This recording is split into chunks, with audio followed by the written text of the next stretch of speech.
Go it. Sini. Maaf ya jadi bingung. Ntar saya ini lagi deh. Nanti saya cari setelah ini aja ya karena habis waktu ya. Saya lupa naruh di mana gitu.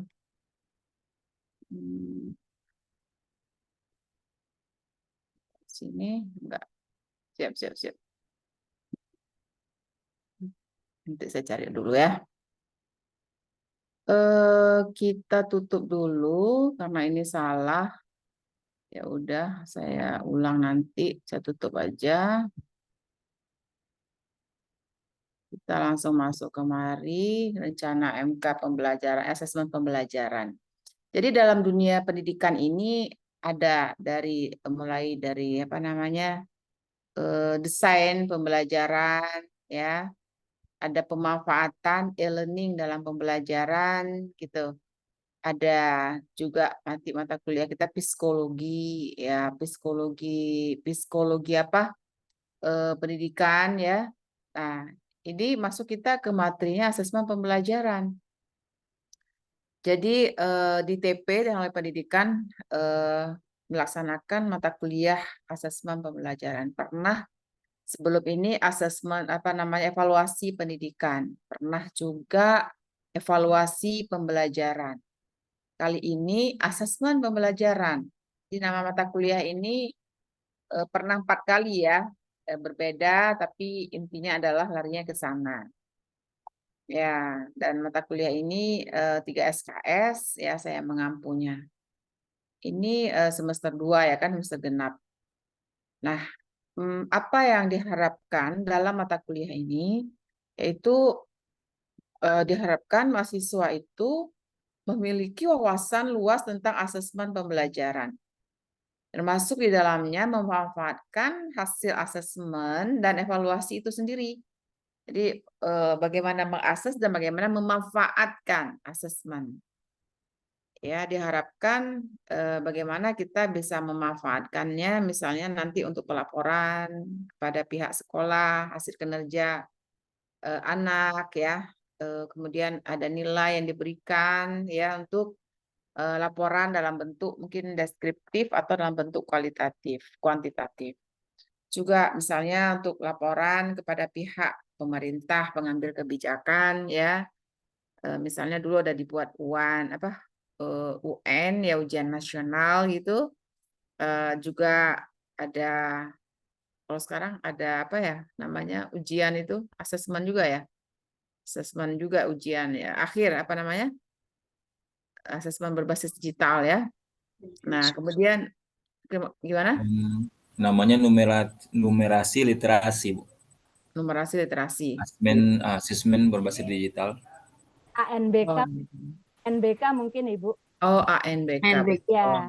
asesmen nasional ya berbasis ya. Jadi itu menjadi hal yang bagus sekali ya. Jadi dipilih beberapa sekolah gitu mewakili ya. Jadi pemerintah sebenarnya mengambil data seperti populasi, ada sampelnya di sekolah mana.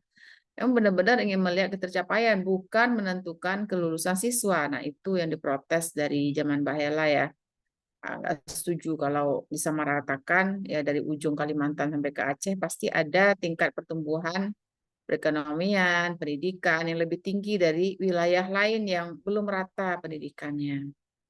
Nah, itu bentuk contoh kepentingan-kepentingan asesmen yang itu menjadi penting ya dalam tergantung siapa yang membutuhkan asesmen tersebut, pengambil kebijakan pemerintah atau juga sekolah untuk meningkatkan kompetensi belajar siswa atau orang tua untuk melihat bagaimana perkembangan anaknya ya ketercapaiannya dan bagaimana mungkin nanti kemudian kerjasama untuk meningkatkan minat dan motivasi belajar siswa untuk lebih meningkatkan gairah belajarnya.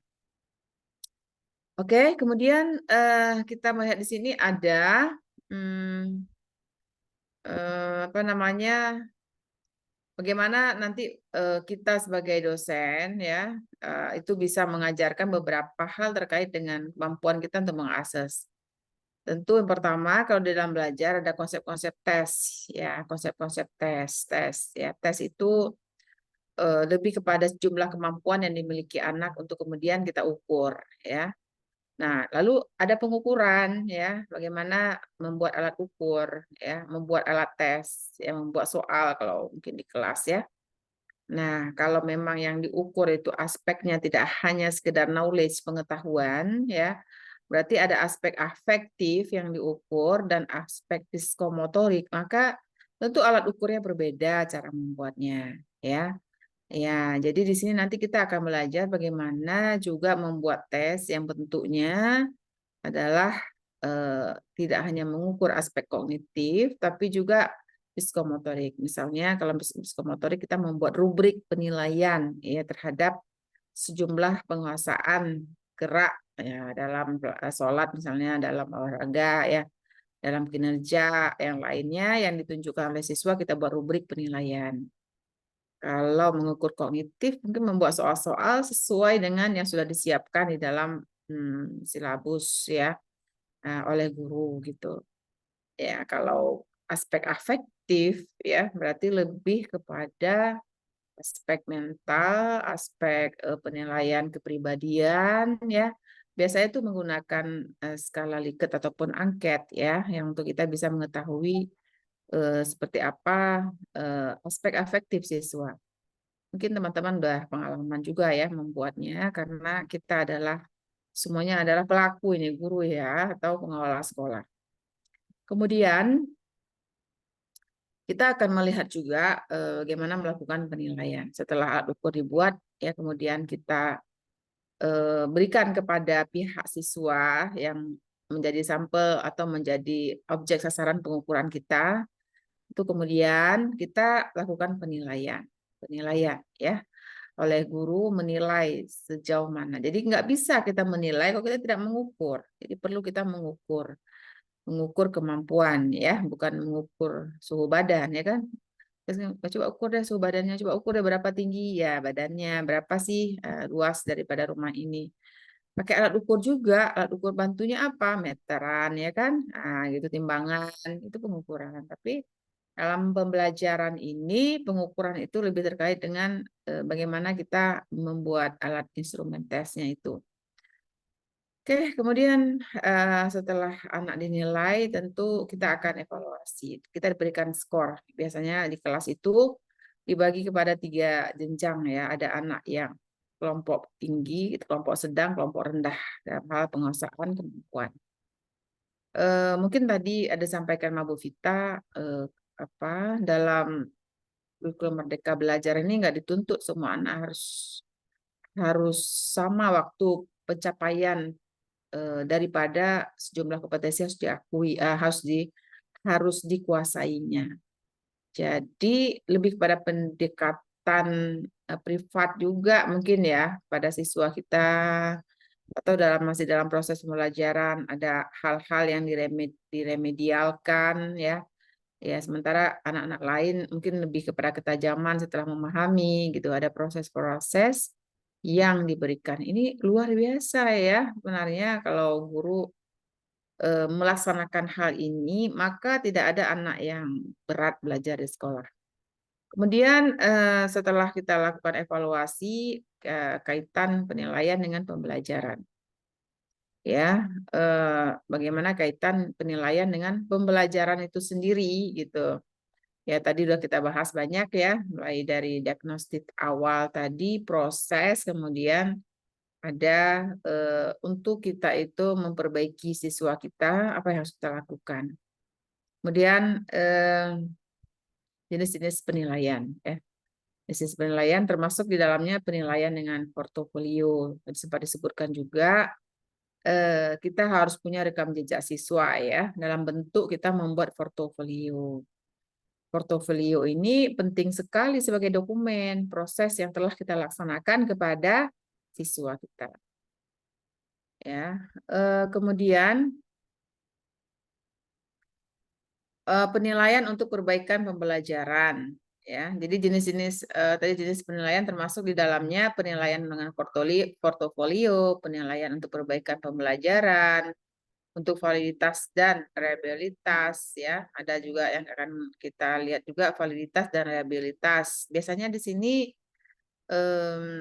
validitas dan reliabilitas itu pada pengembangan alat tes. Ada mengukur instrumen dengan menggunakan dengan menggunakan ya melihat ya tingkat validitasnya dan tingkat reliabilitas gitu ya. Cara mengembangkan tes itu juga termasuk dari materi yang akan kita kupas di sini, yaitu bagaimana cara kita mengembangkan tes ya.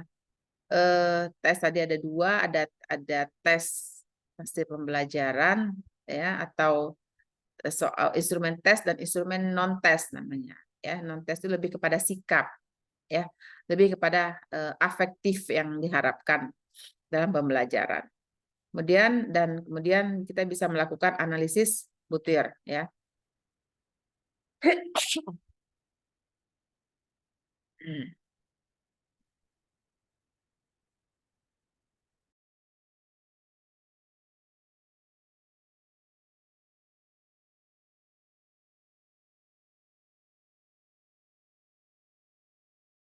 Ya, jadi agak perlu nih. Jadi apa namanya? Ada analisis butir. Analisis butir soal ini ada ilmu tersendiri ya. Waktu saya kuliah S3 kemarin ada namanya mata kuliah tes, memang mata kuliah tes. Ya, mata kuliah bagaimana kita membuat tes ya. Buat alat ukur. Ya, teori tes namanya, bukan tes. Kok nggak nyambung sih tadi. Nama mata kuliahnya teori tes, coba. Ya, satu semester 16 kali pertemuan belajar tentang tes ini gitu. Jadi teori tes, ada teorinya bagaimana melaksanakannya gitu juga. Nah, jadi begitu pentingnya tentang tes ini sehingga karena saya kuliah di penelitian dan evaluasi pendidikan, ada mata kuliah itu. Jadi jurusan saya itu penelitian dan evaluasi pendidikan. Evaluasi itu termasuklah di dalamnya adalah ada tes yang dilakukan, ada teori tes ya. Nanti misalnya bagaimana kita melihat butir-butir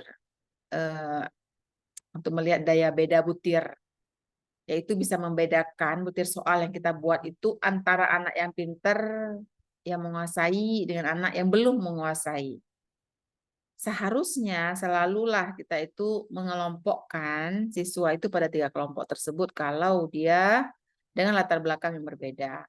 Ya tentu ya di kelas itu ragam tadi, ya kan? Anak kita kemampuannya berbeda-beda. Kalau seragam semua, lulus semua dengan nilai 100, itu dipertanyakan. Ya dipertanyakan ya, karena tadi bahwa daya tangkap orang berbeda-beda. Kecuali kalau memang setelah dites berulang-ulang nilainya 100 semuanya. Ya, ini lain pula ceritanya gitu. Ya. Nanti ada juga kita melihat ada bagaimana menyekor, membuat siswa termotivasi untuk belajar, yaitu dengan menggunakan misalnya pensekoran dengan menggunakan punishment dan reward. Ya, punishment dan reward. Melakukan ya. Kenapa, Bu? Ada tingkat-tingkatan misalnya mulai berkembang, mampu dan mahir gitu. Kalau dalam kurikulum Merdeka itu tingkatannya seperti itu. Jadi bukan anak yang kurang cukup atau pintar, tapi mulai berkembang, kemudian mampu dan mahir. Gitu. Ya, bahasanya berubah seperti itu ya. Oke, baik Ibu, makasih ya. Seperti TK dong kalau gitu ya. TK juga dari lama sudah seperti itu cara penilaiannya ya. Ya, mulai berkembang ya, berkembang, udah sangat berkembang. Oke ya, baik. Bahkan ada 5 grade ya, ada 5 grade. Itu skala Likert kalau kita bilang dalam ilmu penelitian ya. Ada 5 grade ya. Oke, baik. Jadi artinya bagaimana menstimulus biar berkembang. Yang sudah berkembang sabar dulu, nunggu ya kan teman-temannya, kita adakan berbagai kegiatan ya, tapi bukan berarti kita meninggalkan anak-anak yang sudah pintar gitu. Bisa aja kalau dulu ada juga istilah tim teaching ya. Tim teaching mungkin oleh teman sebaya yang melakukan tim teaching kepada teman-teman sehingga dia tidak membosankan. Jadi murid kecil kita jadi guru bagi temannya gitu ya. Nah, itu namanya tim teaching ya, luar biasa ya. Kalau kita bisa memberdayakan semua unsur yang ada di dalam kelas. Waktu anak saya SD itu suka banget jalan-jalan gitu. Udah selesai, aku duluan selesai, dia sapa-sapa duluan selesai gitu. Kemudian mau jalan-jalan gitu. Ternyata itu juga membuat jadi kegaduhan teman yang lain jadi malas. Pasti saya ditinggal nanti. Nah, akhirnya sama gurunya dibuat tim teaching ya. Kamu nak Muzaffar, pilih ada 3 orang yang selalu 1, 2, 3 lu cepat banget selesai bertiga tuh lomba selesai melulu. Kamu kamu kalau udah selesai tugas kamu ibu kasih ya. Ibu hargai kamu udah selesai, kamu kamu itu ngajarin teman-teman yang belum selesai, didampingi, dilihat-lihat ya caranya dikasih tahu gitu. Ya kamu baris yang ini, kamu baris ini, jadi 3 anak tuh dibagi-bagi. Nah itu kan membuat anak jadi, wow aku jadi guru juga ya bisa ya gitu. Jadi Masya Allah ya, cara kita mesti mulus anak-anak untuk menjadi mitra kita di dalam pembelajaran sehingga dia nggak menjadi bosan dengan jalan-jalannya ya, sehingga dia bisa lebih produktif. Baik. Kemudian pembelajaran mata kuliah ini berupa bentuknya ya dia penyampaian materi lah ya ceramah ya. Kita tanya jawab seperti tadi ya, kemudian ada diskusi, ada pemberian tugas, ada presentasi. Jadi 4 hal ini ya akan saya sampaikan di dalam perkuliahan kita di semester ini. Baik, sekarang wow sedikit lagi ya, nggak telat juga. Ya, capaian yang diharapkan adalah termasuk dalam sikap berharap semoga dengan ini kita menghisap diri kita ya, bahwa Allah akan menghisap kita ya, dan kita karena itu harus mengakses ya sejauh mana ya kemampuan kita dalam setiap tahapan kehidupan ini. Itu yang kita harapkan. Kemudian melaksanakan tugasnya dengan jujur ya, dengan taat ya. Kemudian pengetahuan, yaitu aspek pengetahuan tentu ya harus ada tambahan knowledge-nya, pengetahuannya, dari aspek keterampilan juga kita mampu untuk melakukan evaluasi, ya menggunakan acuan patokan ataupun kriteria. Pasti evaluasi itu harus ada patokannya, ya, apa standar ukurnya gitu. Kemudian indikator capaiannya seperti ini ya. Oke, karena waktu saya nggak membacanya. Terus ada materi perkuliahan, ada konsep pembelajaran. Jadi sebelum kita masuk ke materi asesmen nanti di pendahuluan awal, segala hal yang berkenaan dengan konsep pembelajaran itu harus disampaikan. Ya, baik itu pengertian teori belajar ya, kemudian tahap-tahap pembelajaran ya, kemudian bagaimana menyusun persiapan pembelajaran dan seterusnya. Kemudian konsep pengukuran asesmen dan evaluasi pendidikan nanti disampaikan di pertemuan kedua, objek asesmen, ya siapa menjadi sasaran daripada asesmen ini, kemudian pengembangan instrumen asesmen, ya, telaah instrumen, validitas dan reliabilitas instrumen, pengolahan skor, ya, tindak lanjut hasil asesmen, program remedi dan pengayaan analisis butir. Ada satu yang tertinggal yaitu asesmen berbasis digital atau berbasis komputer ya. Nanti kita coba sampaikan di dalam pertemuan. Mungkin nanti jadi materi yang ke-11 dan itu akan kita jadikan seminar nanti. Asesmen digital ya, asesmen berbasis digital. Metodenya ini tatap muka dan non tatap muka, nanti ada kita blended ya. Gabungin semuanya pakai hari ini seperti ini, nanti kita akan ada pertemuan yang offline ya, semoga siap semuanya.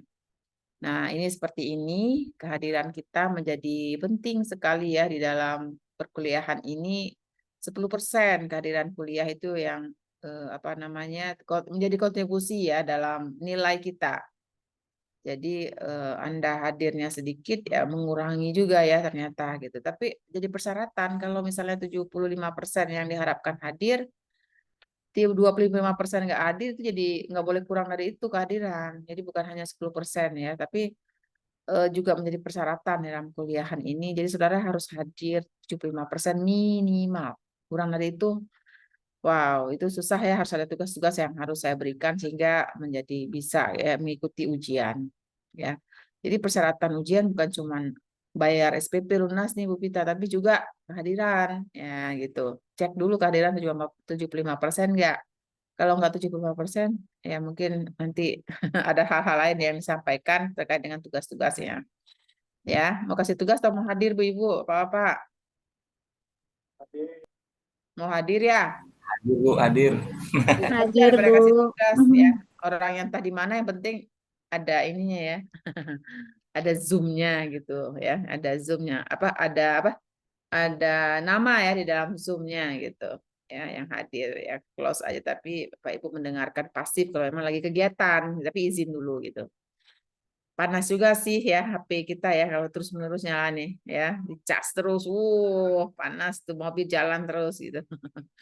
Saran saya ketika off sebentar, matiin aja HP-nya, nanti begitu masuk lagi dosennya masuk lagi gitu. Nah, gitu ya. Ini nilai kita, berharap semuanya dapat A, tapi biasa saya variasi lah, adalah barang 5 orang dapat B gitu ya. Ada barang 5 orang dapat B.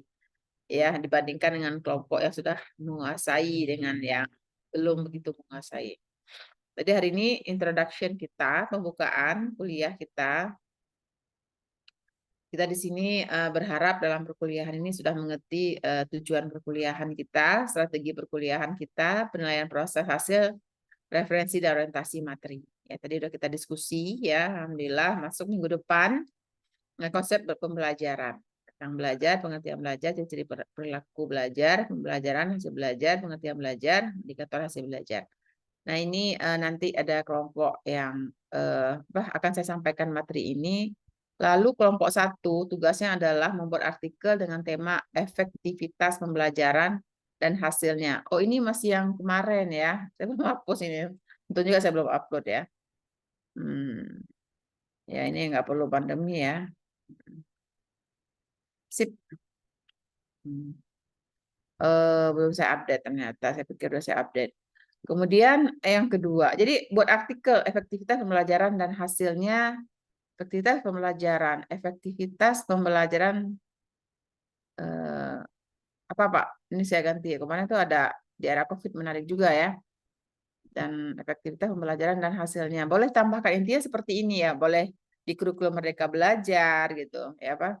Sebuah analisis ya efektivitas pembelajaran untuk anak-anak milenial, Gen Z dan sebagainya. Boleh tambahkan intinya seperti ini gitu. Di sekolah gitu ya, boleh tambahkan gitu. Nah,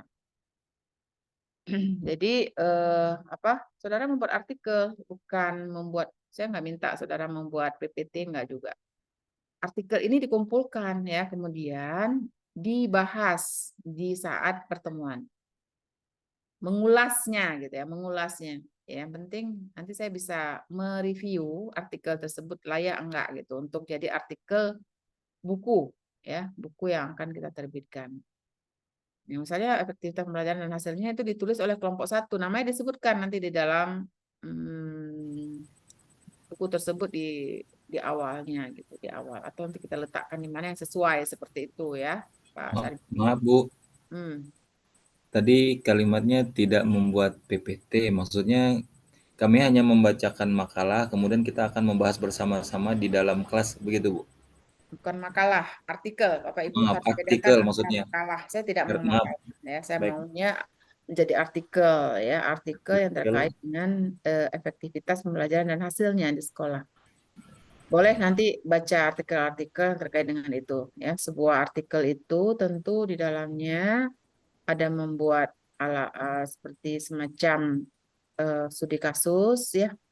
Kasus misalnya tentang bagaimana pembelajaran hari ini ya, data-datanya diangkat, kemudian ada masalah yang akan diangkat di dalam tulisannya, misalnya bagaimanakah efektivitas pembelajaran di sekolah unggul misalnya, atau di sekolah di sekolah yang menerapkan kurikulum Merdeka Belajar misalnya. Lebih efektif menggunakan kurikulum Merdeka Belajar atau kurikulum apa gitu disebutkan nah perbandingannya. Nah, kemudian baru mulai diulasnya dengan cara menghubungkannya dengan beberapa pendapat ahli terkait dengan isu yang sedang kita kupas di dalam artikel itu. Jadi saudara harus menjadikan itu sebagai kajian referensi namanya ya. Jadi ada kajian referensi. Di awal itu ada kajian latar belakang masalahnya. Di awal ya latar belakang masalah. Dalam latar belakang masalah itu harus diangkat beberapa isu-isu, kasus-kasus yang berkembang terkait dengan pembelajaran. Nah, kasus itu nyata dan datanya ada, harus ada sumbernya. Seperti itu ya. Jadi saudara harus menuliskan latar belakang. Itu bagian pendahuluannya latar belakang, kemudian ada tujuan penulisannya mau ngapain, tujuannya itu mau ngapa. Setelah ada rumusan masalah, ada tujuan daripada penulisan artikelnya. Paham ya? Latar belakang masalah, ada tujuannya, nanti saya tulis deh, ada tujuan daripada penulisan artikel. Kemudian di dalam pendahuluan sudah, kemudian dalam bukan pembahasan juga, ya apa? Oh tadi udah pendahuluan ya, setelah pendahuluan benar ya pembahasan kajian literatur ya. Yang kedua kajian literatur, yang ketiga pembahasan. Jadi di kajian literatur tadi diangkat sesuai dengan variabel yang diangkat di dalam penulisan artikel kita. Kalau di sini variabelnya apa tuh? Efektivitas pembelajaran ya, kemudian hasil pembelajaran. Nah, diangkat dua hal itu di dalam kajian literaturnya, kajian referensinya. Menurut siapa sih pendapat yang ada membahas tentang efektivitas pembelajaran? Ya, pembelajaran itu apa gitu ya? Kita ulas semuanya dan dengan hasil ya, atau dengan proses, terserah lah. Pokoknya di dalam kajian literatur itu ada tentang ini semuanya. Terakhir yang ketiga pembahasan ya. Pembahasan itu kita bahas semuanya apa yang jadi rumusan masalah tadi di bagian pendahuluan awal itu kita bahas. Kita bahas sesuai dengan pendapat kita. Tapi pendapat kita itu kita kaitkan dengan beberapa pendapat orang lain yang sudah kita kutip tadi di bagian pendahuluan, di bagian kajian literatur. Ya bahas semuanya, ya kemudian tambahkan beberapa jurnal-jurnal terkait yang terkait dengan tema pembahasan kita. Jurnal itu beda sama buku ya. Kalau jurnal biasanya mengangkat tentang hasil temuan-temuan, hasil penelitian. Jadi saya minta kita nanti di bagian pembahasan itu ada temuan-temuannya. Ya, kemudian hasil ya. Nah, hasil itu apa sih jawaban daripada rumusan masalah tadi itu di hasil namanya. Jadi hasil itu apa yang menjadi tujuannya itu ya, sebelum kita simpulkan tujuannya itu tercapai nggak tercapai, ada rumusan masalah yang kita jawab gitu. Dari pembahasan di atas, maka hasil dari hasil dari ulasan yang bisa saya jawab dari rumusan masalah yang diangkat latar belakang adalah, nah apa itu hasilnya? Hasilnya adalah sangat efektif ya pembelajaran di sekolah unggul di Bekasi ya, yaitu tingkat efektivitasnya berapa persen, tingkat hasilnya berapa persen. Ya kita ngambil data siswanya. Jadi Anda harus ada tempat mengambil data di sekolah mana artikelnya itu dibuat ya untuk menjadi sumber datanya. Harus ada sumber datanya ya. Sumber datanya di mana gitu ya, di sekolah apa. Jadi Anda semacam meneliti di suatu sekolah tempat ya, mungkin di sekolah sendiri aja ya. Bagaimana Anda mencoba melihat tingkat efektivitasnya. Berdasarkan studi kasus yang ada di sekolah ini yang saya jadikan sebagai dasar data dalam penulisan ini gitu. Atau bisa juga hasil kajian kita dari sekolah-sekolah lain yang diangkat di dalam jurnal ya. Jurnal itu biasanya ada tempat ditelitinya itu di misalnya tadi di sekolah apa, di sekolah di SMP Negeri 1 Bekasi misalnya. Hasil penelitian oleh Hasanah tahun 1990 di SMA 1 Bekasi menyatakan bahwasanya pembelajaran efektif itu akan efektif manakala menggunakan modul pembelajaran atau menggunakan e-learning dalam pembelajaran. Upas terus cari lagi e-learning pembelajaran adalah bla bla bla bla bla bla, di mana dalam sumber belajar menggunakan elektronik ya, berupa bahan-bahan yang terupload di dalam aplikasi ya, seperti Quizzes ya, seperti misalnya menggunakan penilaian menggunakan Kahoot dan seterusnya, diulas hasilnya ya. Nah, terus baru disimpulkan, kesimpulannya bahwa efektivitas pembelajaran itu sangat ditentukan oleh bagaimana guru memanfaatkan bahan-bahan ajar yang ada untuk digunakan dalam pembelajaran.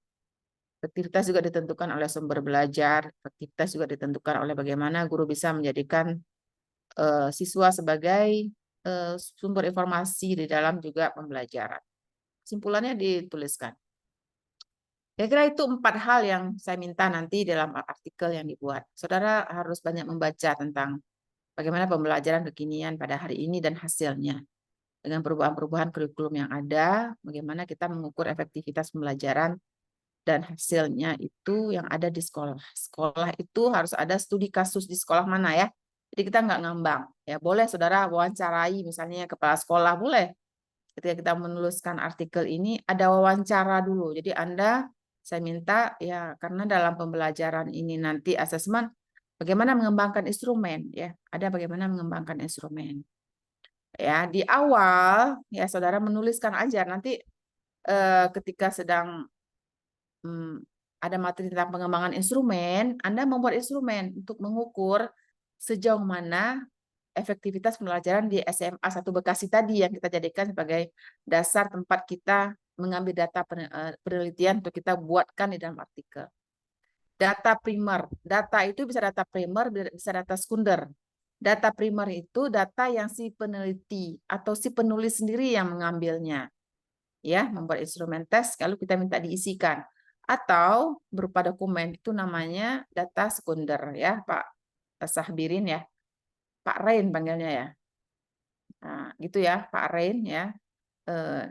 Anda walaupun belum banyak materi, saya minta saudara mendownload PDF buku-buku terkait dengan asesmen. Begitu ya. Ini jam 17.04. Saya akan berikan contoh bagaimana cara kita mencari buku ya. Buka Google Scholar, teman-teman ya. Buka semua di HP, di laptopnya. Nih, Google Scholar. Lebih bagus di sini ya, walaupun di Google biasa banyak sih gitu ya. Cuman di sini itu juga satu tempat kita untuk mencari sumber-sumber untuk perkuliahan kita atau tadi jurnal dan buku. Jurnal hasil penelitian yang dipublikasikan, tapi di dalamnya itu ada si reviewer yang menilai artikel. Kalau buku itu nggak perlu ada reviewer, kita sebagai ahli menulisnya, lalu tentu ya divalidasi oleh pembaca sendiri. Kalau salah dia akan memberikan masukan. Buku apa tadi? Buku ini kita masuk ke Google Scholar ya. Google Scholar juga disebut dengan di Google Cendekia ya. Nah, jadi buku apa judulnya? Asesmen Pembelajaran.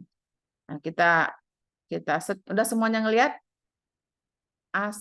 asesmen. M-nya saya ini rusak di keypad ya, saya harus pakai ini. Nah, asesmen pembelajaran. Oke? Nggak tampil, Bunda. Lihat, Bu. Ah? Nggak terlihat, Bu. Yang ini di stop screen dulu, ditampilkan yang Google-nya mungkin. Tadi dari awal tampil kan? Ini aja ya. Oh, karena tadi nggak tampil all tadi. Ya wajar, saya ulang. Ya tadi nggak tampil semua ya, beberapa aja. Udah ya? Sudah terlihat ya? Sudah? Sudah terlihat, Bu. Oh, kalau gitu saya ulang ya. Tadi buka Google Scholar ya. Nah, Google Scholar di sini bukanya ya. Ini kan Google Scholar gini ya.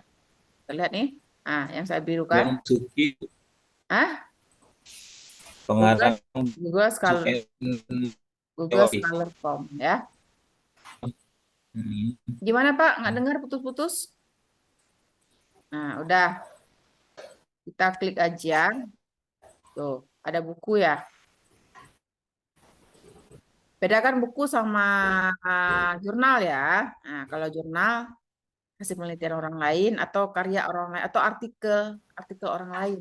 Kalau terkait ini, kalau ini Hamzah Uno buku ya, ya dirujuk 988 kali. Dosen ini, dosen TP Pak Uno ya, Hamzah Uno, orang Sulawesi ya beliau ya. Dirujuk banyak sekali, hampir 1000 kali buku beliau, gratis ini ya kan. Kita bisa ngambil kalau ada PDF-nya. Ada nggak PDF-nya? Kita lihat nanti. Nah, ini juga ada Purwanti ya, remaja Rosda Karya bukunya. Jadi Anda ini ada di Akademi Edu, nggak perlu beli-beli buku, banyak banget buku. Kalau taruh di rak pustaka udah nggak muat, Bapak Ibu udah banyak buku. Dirujuk 48 kali ya. Ini asesmen pembelajaran juga. Nah, coba kita buka Ya, satu. Putus-putus Pak, saya nggak dengar suara Bapak. Maaf. Coba yang lain bicara, ya. dengar nggak? Yang lain bicara coba, selain Bapak. Nggak dengar, putus-putus. Halo? Apa saya yang putus-putus ya? Ibu lancar. Ibu lancar, Pak Sabirin yang putus-putus. Oh ya sudah. Ngomong apa Pak Sabirin? Tulis saja ya. Ini bukunya beliau, abstrak dalam kurikulum berbasis kompetensi KBK dioperasionalkan melalui kurikulum tingkat satuan. Ini masih KTSP ya, tahun berapa bukunya ini? Tahun, ada kelihatan tahunnya, makanya buku tuh nggak boleh kurang dari 10 tahun terakhir. Lebih bagus 5 tahun terakhir, artinya kalau sekarang 2024, maka 2019 masih ditolerir gitu. Ada tahunnya nggak? Kalau tidak salah tadi ada tulisannya tahun 2013, Bu. Oh, udah jauh sekali ya. Udah 11 tahun yang lalu ya. 13. Masih pakai KTSP dulu dia nulis. Nah, mungkin cari dulu lagi yang buku beliau yang terbaru. Mungkin dia nulis lagi bukunya. Karena ini Pak Hamzah Uno ini orang yang sangat produktif ya. Sangat produktif ya. Nggak ada tahunnya ini. Ini edisi 1. Nah, edisi 1 pasti lebih ini lagi yang pertama dia tulis ya. Nah, ya udah kalau udah lama cari yang baru aja ya. Jangan di-download yang ini gitu. Tadi kita cari yang baru. Lihat tahunnya kalau gitu. Ini tahun berapa nih? 2015, ini 13, 15. Ada nggak buku yang terbarunya? 2018, asesmen pembelajaran. 2021. Oh, ini jurnal. Ada jurnal, jangan jurnal buku. Nah, ini dia terbaru ya, berbasis komputer. Nah, ini buku ini wajib punya ya kita ya, karena berbasis komputer dan Android ya gitu. Ya, ini udah lebih kekinian 2020 nulisnya. Ya, boleh di-download ini kalau ada ininya ya. Kemudian dalam kurikulum Merdeka. Nah, ini ya. Buku juga ini. Tahun berapa? Ini terbaru ya. Nah, ini kita coba buka ya. Kita lihat ada PDF nggak? Nah, kalau ada PDF kita senang sekali. Dapatkan buku cetak. Oh, ini dapatkan buku cetak harus beli ya. Coba kita cek.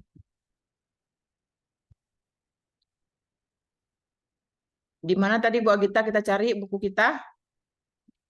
Di Google Scholar. Nah, Scholar ya. Google Scholar. Nah, ini ada. Biasanya suka, kadang dikasihnya secuil gitu. Karena gratis, secuil, nggak semuanya dilengkapi. Kadang seperti itu. Itu ya, biar dapat yang aslinya. Kalau kita mau tinggal download. Nah, di mana downloadnya nih kira-kira kelihatannya? Ya, kita download aja bukunya gitu ya. Nah, kalau ada yang download, tempat download kita download gitu. Terlihat nggak downloadnya di mana nih? Ini tambahkan, ini link ya. Oh, tambahkan ke koleksiku, sedang dibaca, akan dibaca, telah dibaca. Oke. Ini apa nih? Link. Oh, ini bukunya ya. Oke. Nah, itu bisa kita taruh nanti ke dalam koleksi kita linknya. Dapatkan buku cetak beli. Oh, saya tidak melihat dia kasih link PDF ya. Coba lihat teman-teman, ada nggak yang terlihat ini? Di mana downloadnya? Mungkin link ini tadi ya. Ini apa? Ini buku. Kalau di Google Book biasanya memang nggak bisa di-download, Ibu. Ini Google Book nih. Iya, itu Google Book, Ibu. Buku ya. Nah, tapi banyak juga yang ngasih. Ini kita coba lihat nanti banyak yang ngasih juga kok. Sebentar ya, saya coba tulis ini di notepad tadi bisa sebenarnya. Udah. Saya mau lihat link tadi. Ayo buka Word-nya. Sep. Lama sekali. Bentar ya, loadingnya lama sekali prosesnya. Start.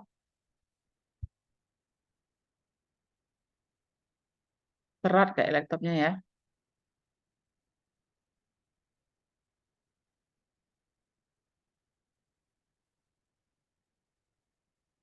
Oh, mana ya? Jadi kita membuka satu. Aduh, ada apa ini? Mau coba lihat aja sih sebenarnya link yang tadi itu link buku bukan? Kayaknya bukan ya. Ya sudah, berarti kita cari yang ada PDF. Tapi buku ini menarik ya karena membahas kurikulum merdeka ya. Nah, ini coba ini kalau gini pasti ada kan PDF-nya nih. Nah, asesmen pembelajaran. Kalau ini buku ini juga Umsida ya. Umsida ini suka banget kasih link PDF ya, baik banget ya. Ya, Umsida ini kita klik keluar ya. Sebelah kanan biasanya udah yang ada sebelah kanan ini biasanya memang udah menyediakan. Nah, ini kalau ini full dia ngasihnya yang ada PDF-nya. Nah, ini juga. Tuh. Apa judulnya ini?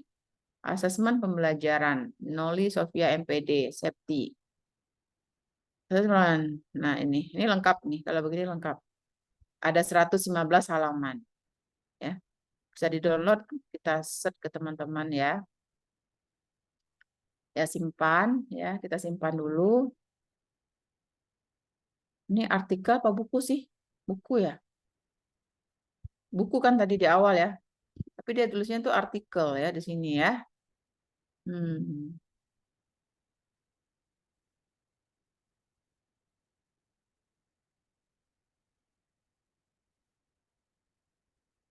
Perasaan tadi saya udah buat satu file khusus untuk materi kita hari ini. Ya udah, sementara saya taruh di MTP aja dulu.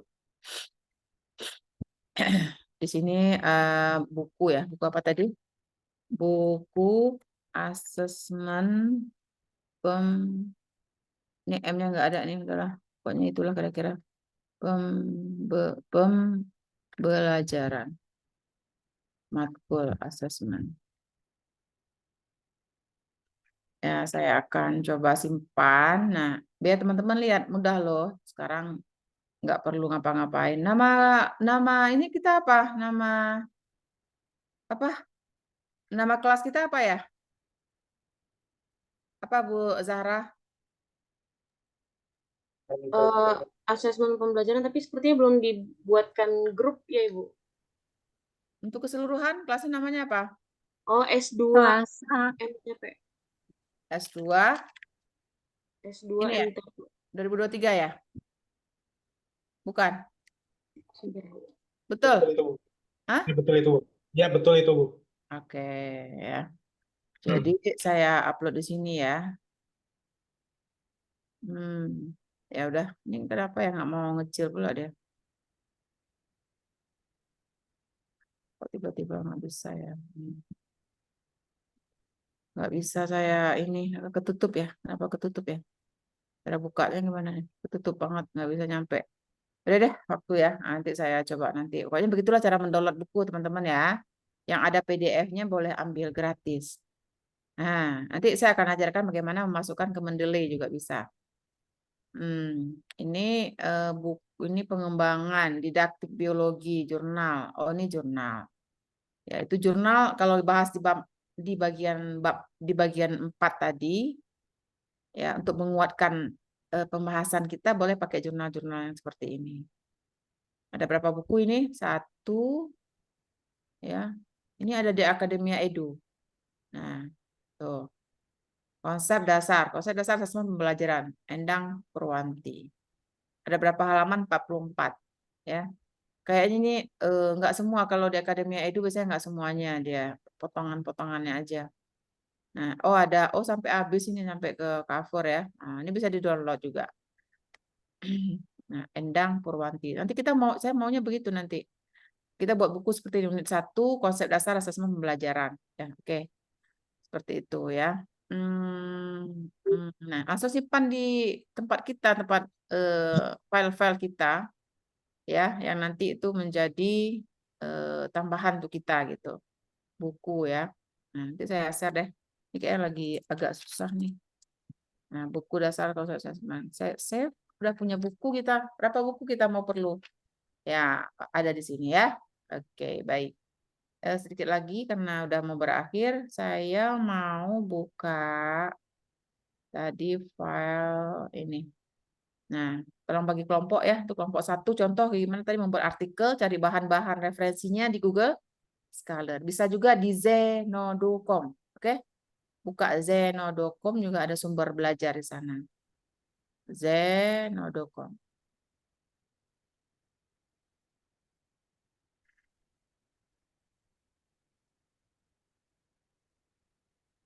Coba jangan lupa Zenodo. Oh, Z-nya nggak mau ya, harus pakai ini. iPad. Baik, barangkali begitu saja teman-teman ya. Pembelajaran kita hari ini. Karena kita memang 1,5 jam ya.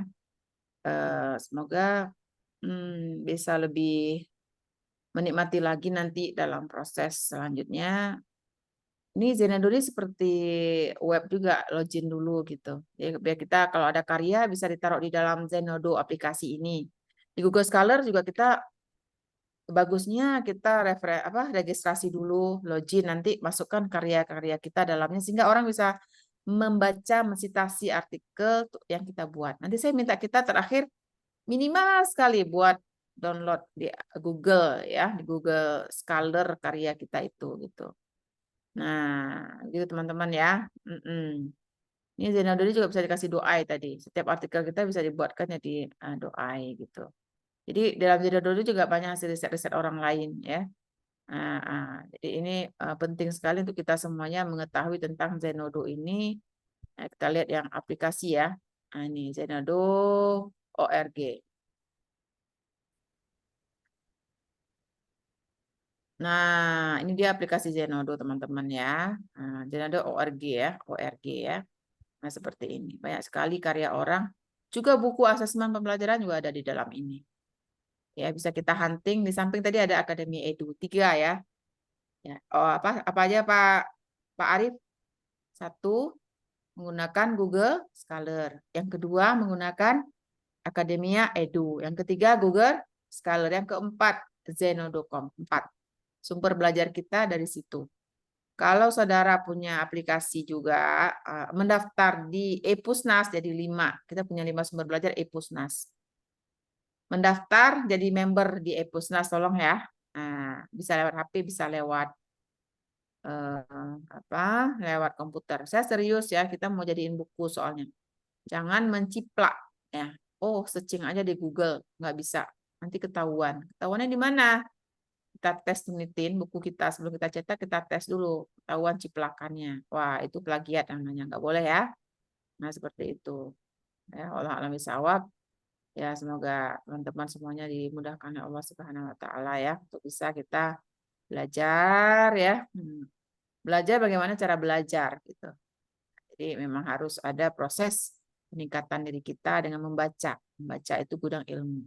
Ada yang keenam namanya repositori. Bisa baca buku juga atau karya orang lain di repositori. Repositori setiap kampus ada repositori online-nya. Oke? Ya. Coba Pak Arif ulangi apa aja sumber belajar kita?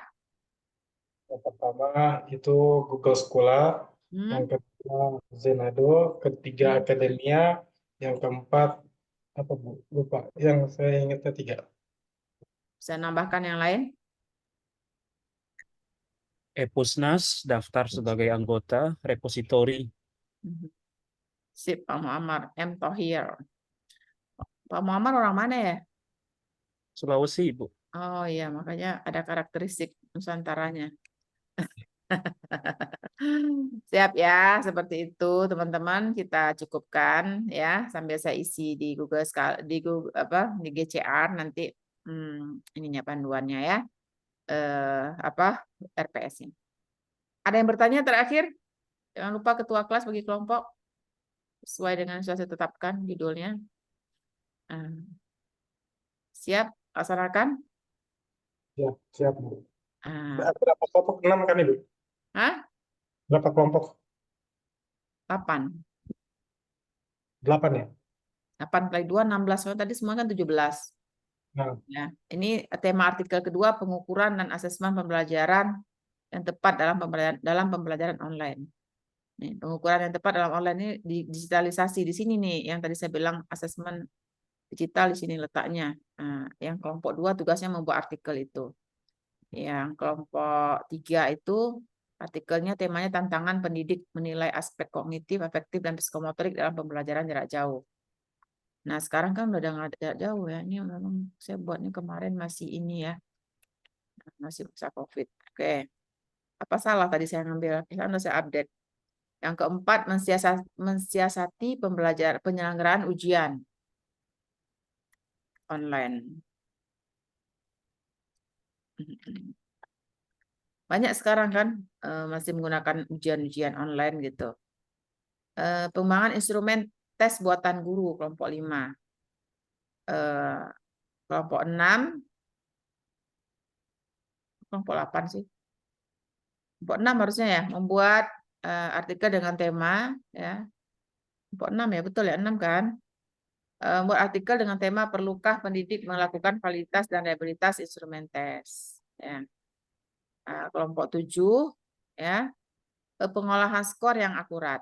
Nah, kelompok 8 membuat artikel dengan tema menindaklanjuti hasil asesmen. Kelompok 9 nggak ada nih, perlunya program remedi dan pengayaan. Nggak ada kelompok 9 ya. Nah, udah berarti salah satu apa namanya yang ada aja sih, yang 9 berarti nggak usah karena nggak ada. Demikian teman-teman semuanya, nanti materi akan saya siapkan, teman-teman hanya tugasnya membuat artikel. Tolong mulai malam ini. Siapa kelompok 1 Pak? Sebelum berakhir Pak Arif ya? Pak Bu Vita atau Pak apa tadi yang aktif tadi kelompok 1? 2 orang ya. untuk kelompok pertama, yang siap yang mengajukan kayaknya. Kalau saya yang menunjuk, takutnya kurang berkenan. Yang merasa siap aja untuk presentasi di pertama untuk 2 orang. Siapa tuh caranya? Yang menunjuk dirinya. Saya udah selesai yang pertama, nanti Bapak Ibu udah tenang kuliah, nggak pikir, belum buat tugas, buat tiap malam kayak orang belum sholat jadinya ya kan. Aduh belum sholat, udah di ujung masih belum sholat juga pikirannya. Jadi yang awal itu yang paling utama gitu. Ya, silakan ya. Nah, siapa tunjuk diri aja.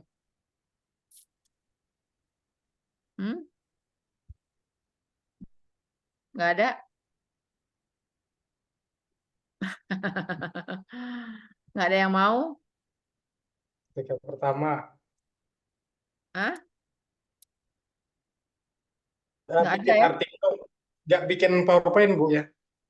Enggak. Saya suruh bikinnya itu. Artikel. Artikel. Nanti di presentasi yang ditampilkan artikel itu. Nanti bahas bareng-bareng.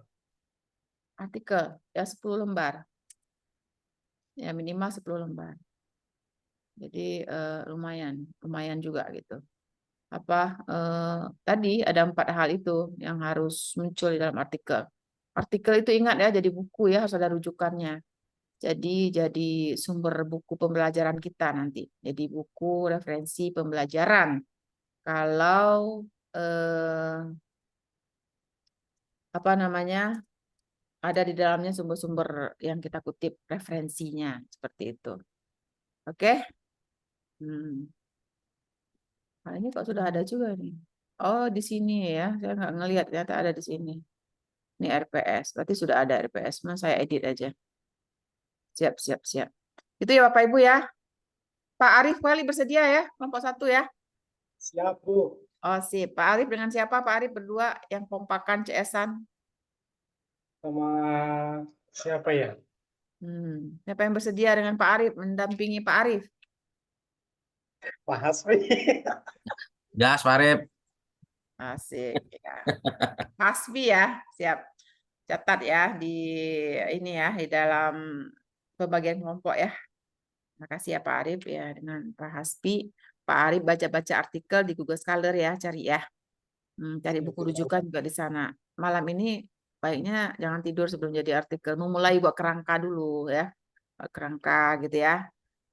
Daftar isi ya. Kalau nggak usah tahu isi juga nggak apa, kerangkanya aja gitu. Ya, makasih. Assalamualaikum. Waalaikumsalam. Terima warahmatullahi kasih, Pak wabarakatuh. Asep. Terima kasih. Assalamualaikum warahmatullahi Ibu. Eh, Sehat Makasih, ya Pak Ibu. Ibu ya. Ya, Semoga amin, berkah ya. amin.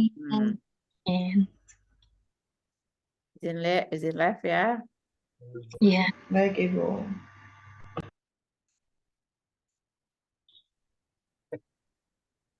Ya, Pak segera. Arif, yang kelompok ini berdua ya?